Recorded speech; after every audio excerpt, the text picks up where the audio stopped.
how Okay. it's changed since you came to Repsol. Okay, yeah, Let's do absolutely. those two. Okay. Good. So what advice would you give to a sport parent who's becoming a board member for a sport club? What should they look for, understand? What kind of support can they access in relation to quality sport and LTAD? I would advise any parent who's going on to a sport club board to educate themselves and really get a bit of a sense of the landscape of quality sport today. So Canada is a world leader in researching and designing a quality sport experience that will develop a person from cradle to grave. We as Canadians have this free resource, and we all have access, I think, I hope we all have access at this point, to digital media that is very consumable, very readable. I guess I can't say to the non-sport person because I've always operated in the sport landscape, but it isn't research in the way the language comes across. I find the Sport for Life online resources fabulous, and we partner that with the Canadian Centre for Ethics in Sport Resources and the Club Excellence Pieces. You have enough reading material and video material to consume to get you up to a really high level of knowledge before you hit that board.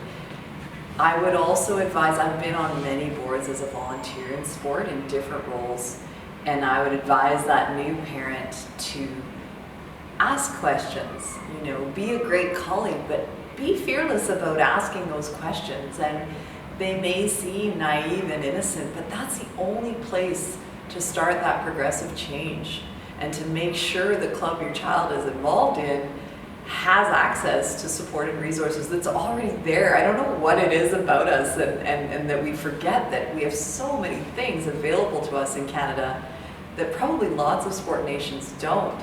So I'd encourage that person to lean in and get involved and get curious about it because there's so much there.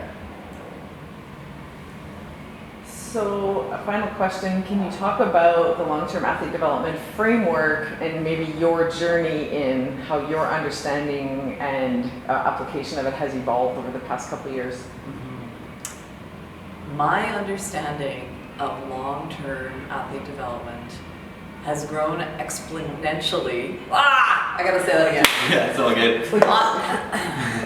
My understanding of long-term athlete development has grown exponentially in the role of sport director, but also in the role of parent. Because I have a child who has walked through those first 3 stages of development and then walked directly into Active for Life. And this will make me emotional, but I couldn't be more proud of that child. Look at me. Ha! When I was growing up, I only understood I can't even do this. But I have to tell you this because this is an important story. We're gonna,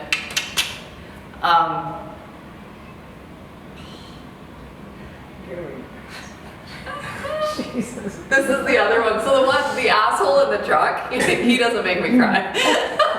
The one I had to pick up last night.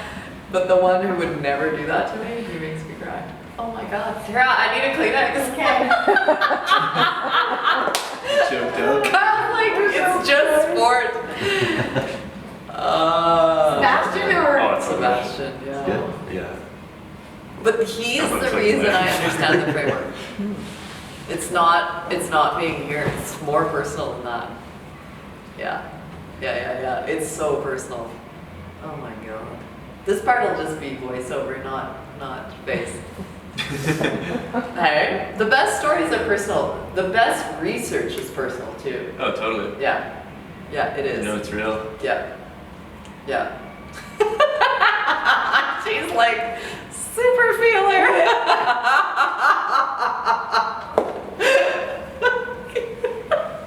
Carol, did you think we'd be like this? That's gonna be her heading, Carrigan Super Feeler hashtag. I am gonna get a neck tattoo that says it.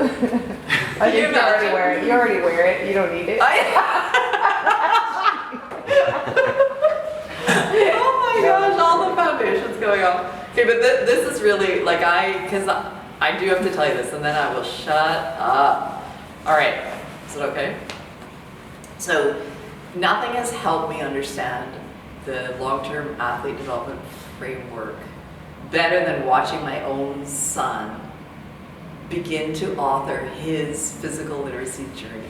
So I have a son who moved through the first 3 phases of development and you know, worked through beginning to become physically literate, but then moved straight into Active for Life, and he's a teenager now.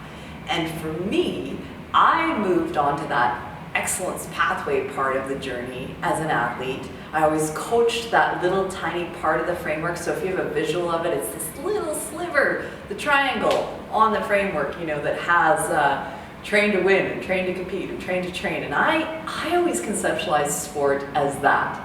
To be fair, I thought the rest of the framework was just, people moving around, right?